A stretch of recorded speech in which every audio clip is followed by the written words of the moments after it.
like to know what is the belief that always supported you to do the mission? Oh, well, we wanted to introduce people to Jesus Christ.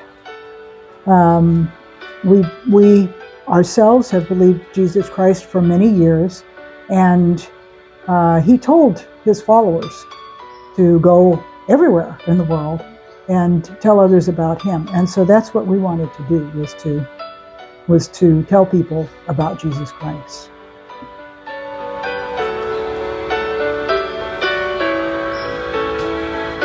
So we know that you majored history in Stanford University. So have you always been sure about becoming a medical doctor since your major was history, which is usually not one for doctors? And or what had inspired you or a turning point to have this? I had really longed to be a doctor from about my middle school years. I don't remember exactly when, but I became very interested in health issues and so on, and it just was an interesting field. But when I went to Stanford, I discovered that I could take all of the courses that I needed to get into medical school later, all in about 1 year, all of the science courses and so on. And I was also interested in history. I always had been, and so I thought that would be fun. So we had some general studies courses that everybody had to take, and I had about a year's worth of courses for medical school prerequisites, and then a couple of years worth of courses for the history major. So that was just because I found it interesting. So, and they were all mixed up together. It wasn't like I had to do science all at once. Sometimes the science was a relief from the history, and the history was a relief from the science. So how did you decide to go on the path of medical? Well, again, this was something that we thought about, because by that point we were starting to come together as a couple and thinking about getting married and how we would serve God as Christians in whatever profession that we had. And we did think about working in this country. There was a lot of social upheaval at that time, and we thought there were many areas of need. But then looking at the world in general, we realized there were many areas that were even needier, and particularly they didn't have the same number or access to Christian resources that people had here.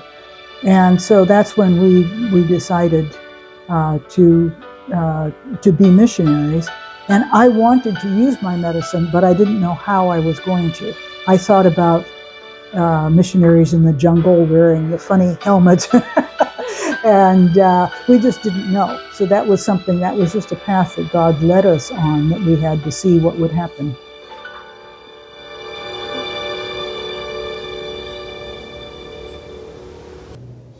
And what was the reason that drew you to Taiwan, especially Taipei Mackay Hospital? Again, I believe that was God's gracious leading of us, but it happened very slowly over time. We knew there were needs all around the world. So we decided the best way to go was to find a mission agency, an organization that we felt we would fit into well, and we would see what they were doing. And we looked at many of them around different places around the world. And we really liked what we saw with OMF, which used to be Maydi Hui. And so we decided to join OMF. We applied and joined. And they didn't know then where they were going to send us. They could have sent us to work in Thailand because they had a hospital in South Thailand. But he would not have been able to do the kind of training of church leaders that he wanted to do. And they thought about Indonesia, because he could have taught in a seminary, but I wouldn't have been allowed to practice medicine. So we didn't know what we were going to do. But we prayed together about it and thought about it, talked about it, and decided we wanted to join OMF regardless of where we might go. So we did join. They accepted us. And several months after that, we got a letter or a phone call or something. He said, oh, I was talking with the director of our work in Taiwan, and he said there are probably 3 or 4 different places I could use them in Taiwan. So we went to Taiwan, and he knew the superintendent at Mackay Memorial Hospital. So that was how I was introduced to Mackay. I didn't know anything about it before I went, but I certainly learned a lot afterwards. Have you ever thought about coming to Taiwan when you joined the overseas Christians mission? That was not part of our thinking. And actually, because Thailand had been one place that we considered, a lot of people thought we went to Thailand. And they'd hear us say Taiwan and they would think Thailand. Let me just say, I had in my high school, my last year of high school, I had a roommate from Japan. She was an exchange student. And so I was fascinated by things about Japan.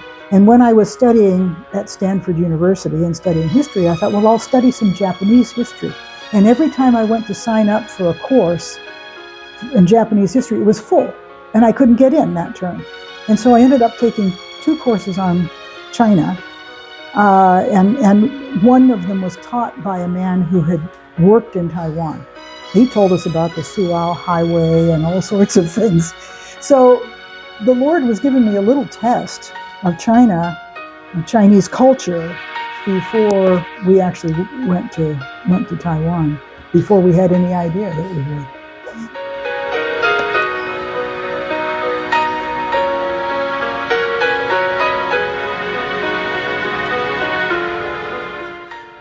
Was there a particular reason that you choose medicine as your specialty, since surgeons are more common to see in missionary setting? That's a very good question. I think it has to do probably with the way my mind works, what I really enjoy. I also think it often has to do with who you meet in your training. For example, I didn't have a very good experience in medical school when I did pediatrics. And that doesn't mean that isn't a wonderful field to work in, but I just didn't, for some reason it didn't interest me.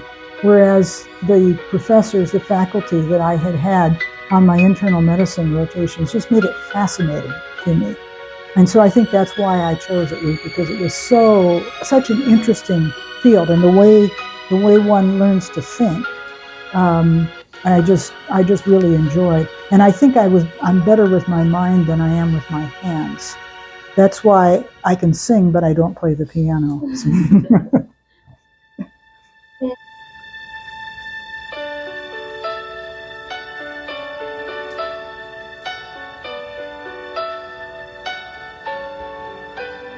What is the most unforgettable patient or frustrating experience during your service in Taiwan?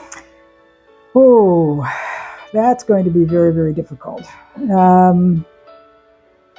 I think it's difficult to talk about patients in that sense, because I was an instructor coming along, taking trainees to the bedside, but I wasn't caring for the patients myself. So I remember many of the patients I saw, but I never got to spend very much time with them. It was more time with the people that I trained.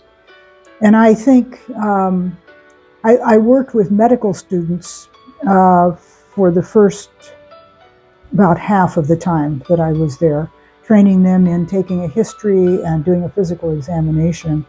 And then the second half, or thereabouts, I worked primarily with the residents in the PGY, because they were there for longer, and it seemed like a good thing.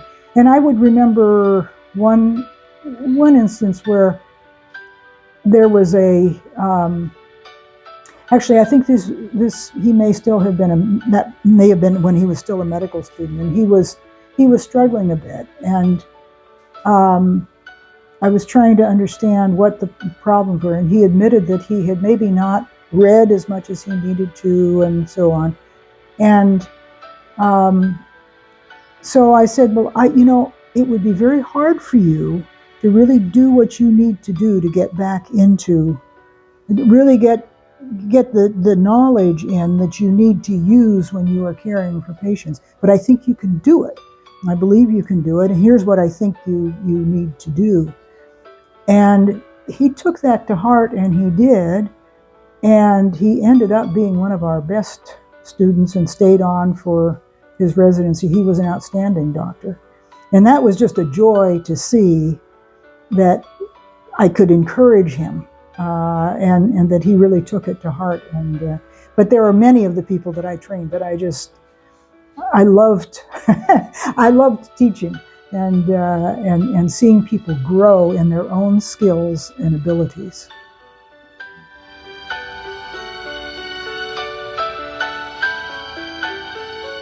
What difficulties did you encounter during your service in Taiwan, and how did you face the challenges or eventually overcome them? Well, there were a variety of things. The first thing was language, learning the language, and adjusting to the culture, which we were so welcomed in Taiwan. You hear sometimes about missionaries going to other places where they're not very welcome, but that was not our experience in Taiwan. We were just always very warmly welcomed, but I'm sure people must have thought we were awfully strange. So just getting through that initially was difficult. I think when I first started working at Mackay Hospital, it was very unstructured. I was basically told, well, just go ahead and go onto the wards and meet people and start teaching. And so I did for a while, but then I discovered that we were going to have a baby. So after about 7 months, I needed to pull out anyhow. And it was hard for me coming back because I was enjoying being a mother so much once our daughter was born. So I had to make the decision, do I want to get back into it or not? And I'm very thankful both for my husband, Paul, and also for my father. At different times, they asked me, because they could see that I was kind of drifting away from the idea of being a doctor, using my medicine. And they asked me, do you really want to give it up? If I had, that would have been okay with them. But I had to think and pray about that. And I said, Lord, what do you want me to do? This goes back a little bit to that young man I just told you about, because I thought the Lord wanted me to keep going, and I had to do a lot of study to catch myself up. And so maybe that would have been one of the most difficult things, I think, in that particular area of my service. Yeah.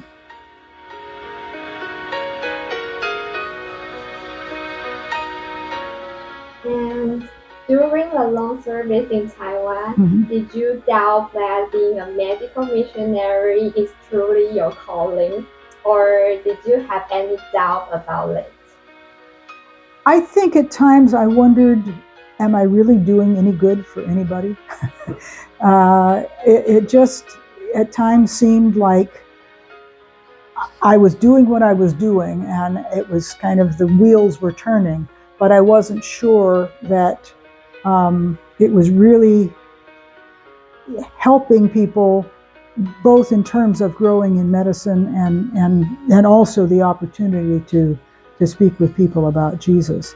But over the years, God would give me experiences that would say, I think, yes, keep going, keep going. So I don't think there was ever a time when I really wanted to quit, but I did wonder, is this doing anybody any good?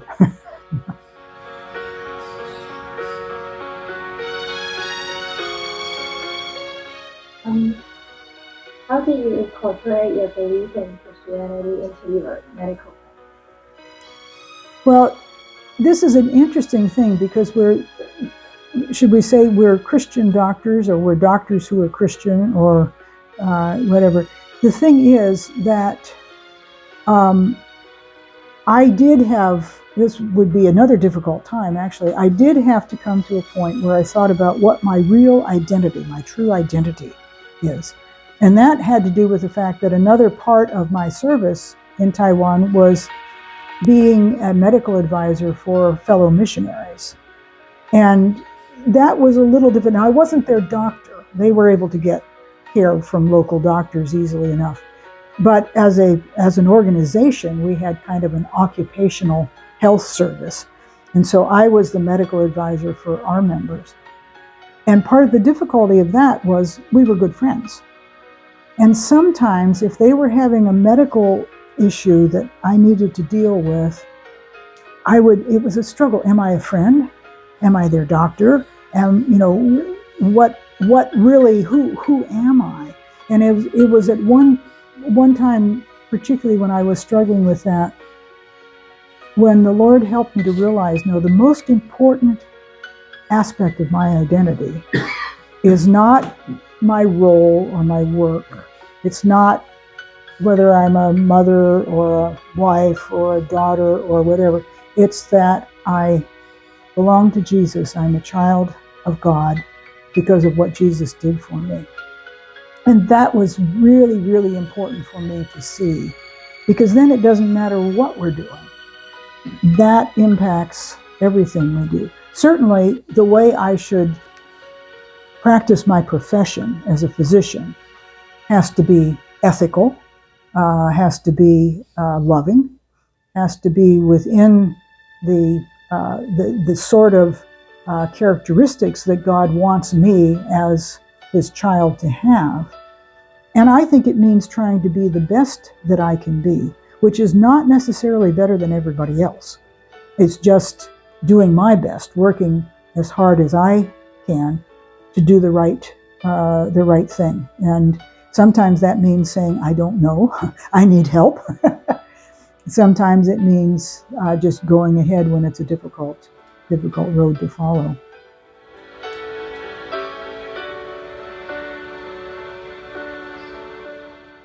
Was there any special reason that you were passionate about teaching and educating young doctors and medical students? Mm-hmm.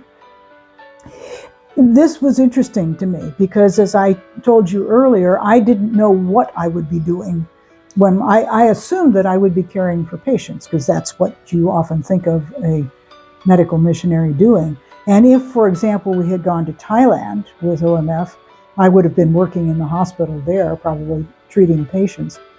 But because we were in Taiwan, we think God put us there, and because I had the invitation from the superintendent at the hospital to come and teach, I said, okay, I'll go and teach.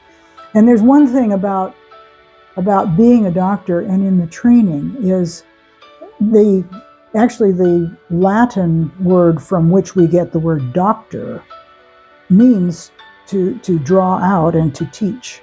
So teaching is kind of baked into the profession of being a doctor, and I think being a nurse as well, because we have to do a lot of teaching for our patients, but we're also learning from and teaching one another.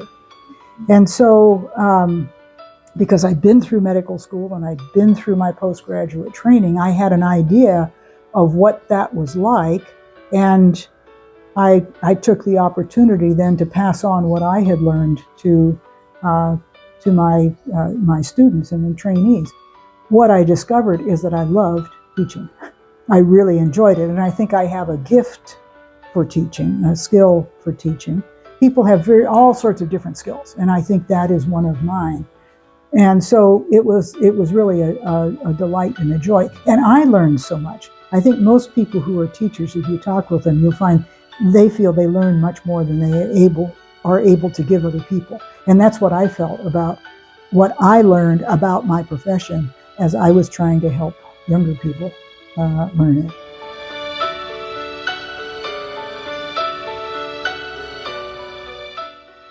How would you like to define the mission you had accomplished?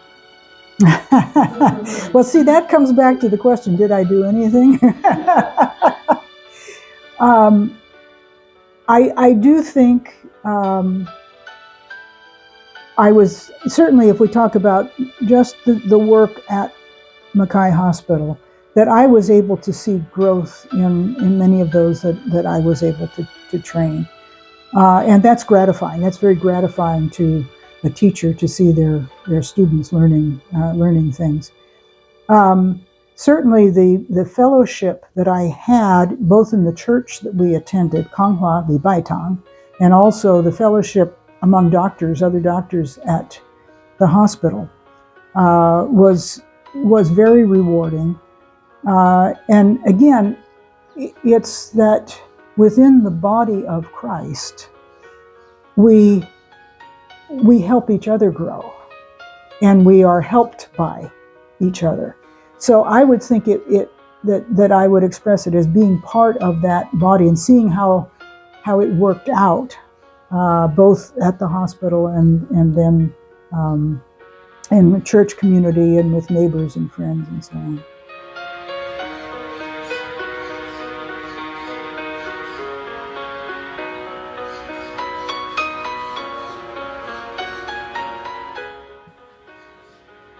What is your plan for your retired life in the United States? Well, we're still trying to figure. We've been retired for 8 years now, nearly 8 years. We officially retired January 1st of 2015. We have kind of wondered, what does retirement mean? We both have been able to do various things in our church. Paul leads a Bible study now. He was an elder in the church for a while. I have a Bible study on Monday mornings with some other women. We are on the mission support team, so we're able to support and encourage other missionaries from our church. As you probably know, about 6 months after we returned from Taiwan, I was diagnosed with cancer. And by God's grace, I am feeling well, and I'm still going on. I don't know what's going to happen. But part of it is, I guess, just learning to live in God's grace in that kind of a situation, of having a disease that may well take my life, and yet to be amazed at how well I feel and grateful for that, and to be able to encourage other people who may be in that kind of situation. And I've got to say that I've had tremendous support from my family, my husband, my daughter, and certainly from all of our church friends and so on. So.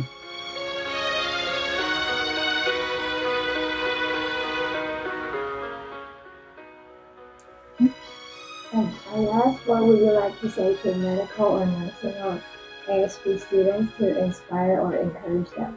And what do you think is the most important thing about being a doctor or nurse or speech therapist or audiologist? 加油, 加油. I mean, really, just keep going. It is worth it, because of each person that you see, that you deal with. Our daughter is a speech therapist, and we just love to hear the stories that she tells. And some of them are the difficult ones when she's frustrated, but then she'll tell us about a child who's really picked something up and gotten over a challenge or something. I think that each person we deal with, whether it's a patient that we're caring for or somebody that we're helping to train to care for patients, that to see growth in them is just a real delight. And again, I believe that is God's grace in any of us. I do want people to believe in Jesus Christ, become children of God in that way. But I also believe that God's grace works through people, anybody who is in a helping profession like this. That is from God, that kind of love and care and mercy. And so I just love to see people using those skills and really making a difference in other people's lives by that.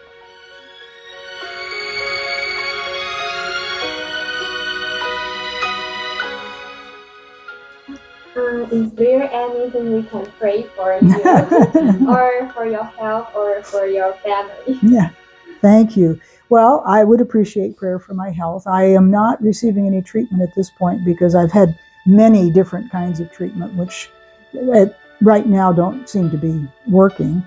I just don't know what that means. Nobody can say because I've had the cancer for long enough that we're kind of past where the statistics are that give us any kind of a prognosis.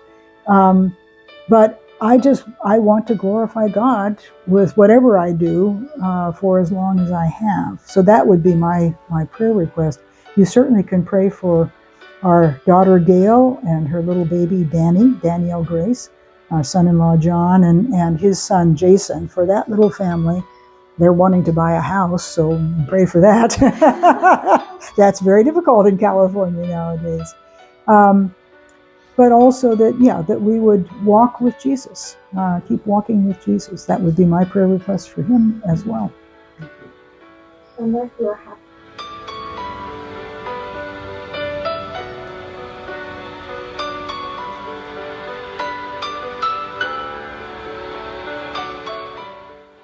How did you meet each other?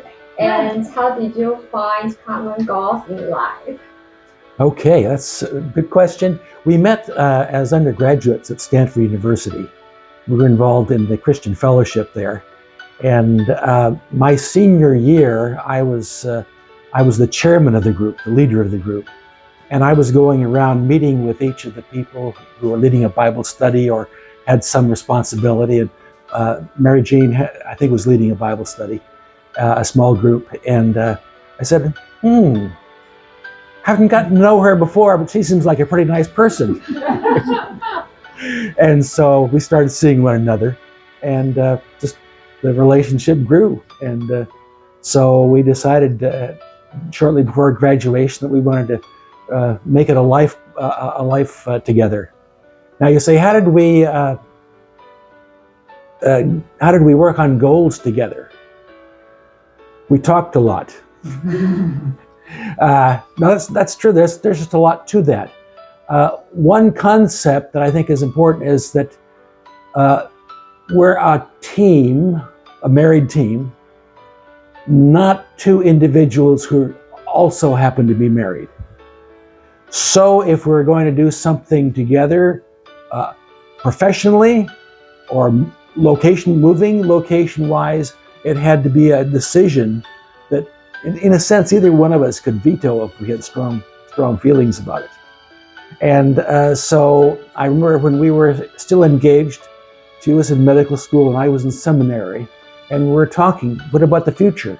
Well, we talked about various possibilities, various different kinds of directions, and we prayed about it together, not knowing what the answers would be. We had to be both open to all kinds of answers. And it's that kind of a dynamic where we affirm one another in God's calling, and we are open to new possibilities from God together. So in an interview I've read, you said that during your service in Detroit, you came to realize that faith is a foundation of life. So we would like to know what you had seen or experienced that made you think so. Okay. Immediately after graduation, I went into a government-sponsored educational training program in Detroit, Michigan. And it was designed to help people in poor areas, in places where there were disadvantaged people and where maybe the educational opportunities were not so good. And I'd been very concerned about the difficulties in our society, especially in the cities and among poor people at that time, and felt that God wanted me to make some kind of a contribution there. The program I was in turned out not to be a good program, so a lot of us left the program. But in the time I was there, one of the things that I noticed was the amount of anger that was boiling up in so many people's lives. And yes, there were educational difficulties, economic difficulties, social difficulties of different kinds, but a big part of almost everyone's problems in life came from inner spiritual issues. And I realized that from my experience in college and even before then, that God had gifted me in that area, and that maybe I should be heading more towards the ministry rather than teaching. So it was that kind of a dynamic, but it was just observing, fights that would start at almost no indication that there was a problem, and a lot of anger expressed in different ways in people's lives. What was the reason that you set your goal, particularly on training evangelists or developing churches? Okay, the training aspect was before we went to Taiwan and we became missionaries, I worked for 5 years with an organization that works with university students in a similar organization in Taiwan as Xiaoyuan Tuanqi.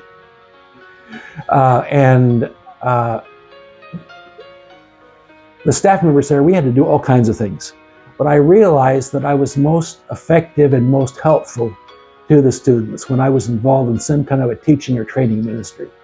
That's where I seemed to find the most fruit. And so I thought that's the kind of ministry that I should have when I'm overseas as well, because that's how God had gifted me and what I could do. I wouldn't be close to other things, but that seemed to be the thing that made the most sense to me.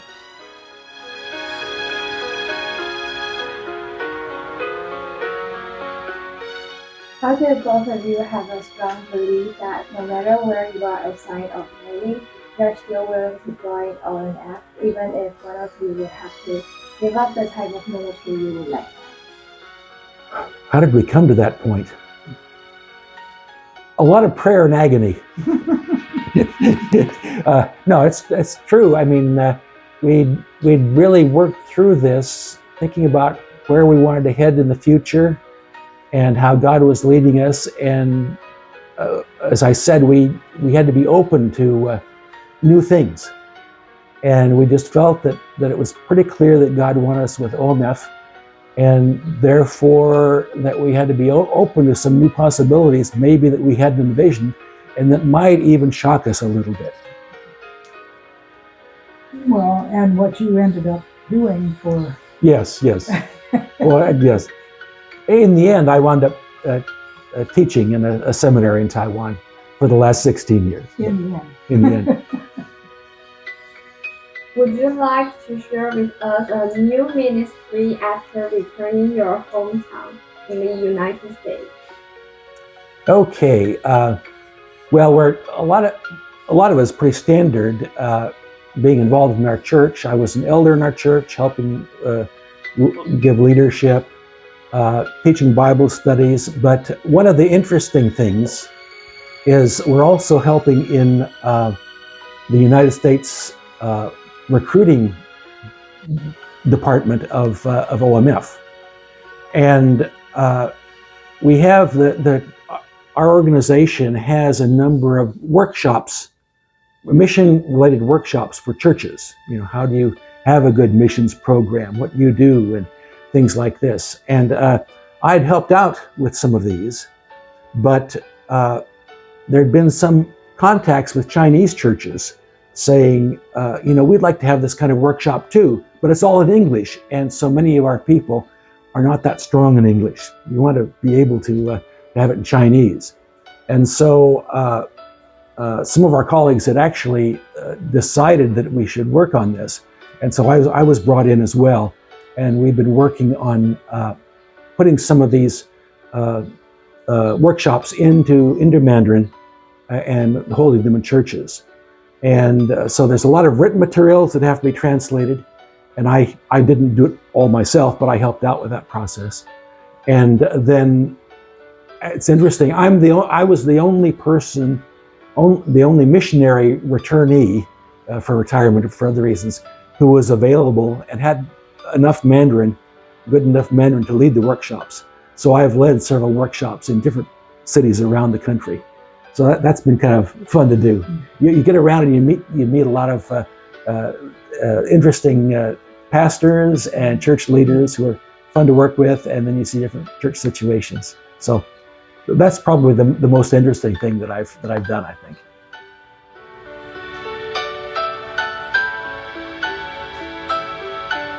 And that's quite the end of our interview. So other than our questions, do you have anything to add or speak?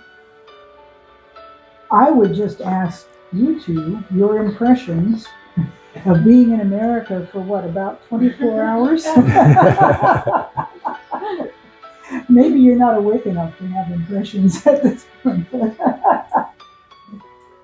Actually, I'm thrilled because I watched a TV series on Netflix called Big Bang Theory, and the background of the story and the setting of the story is in LA. Like everything's so dreamy. Yeah, okay. You're seeing the real thing. And I'm happy to be here, and the sightseeing is very good. Well, thank you for coming. Yeah. Thank It's you. wonderful for you to be with us. Yes.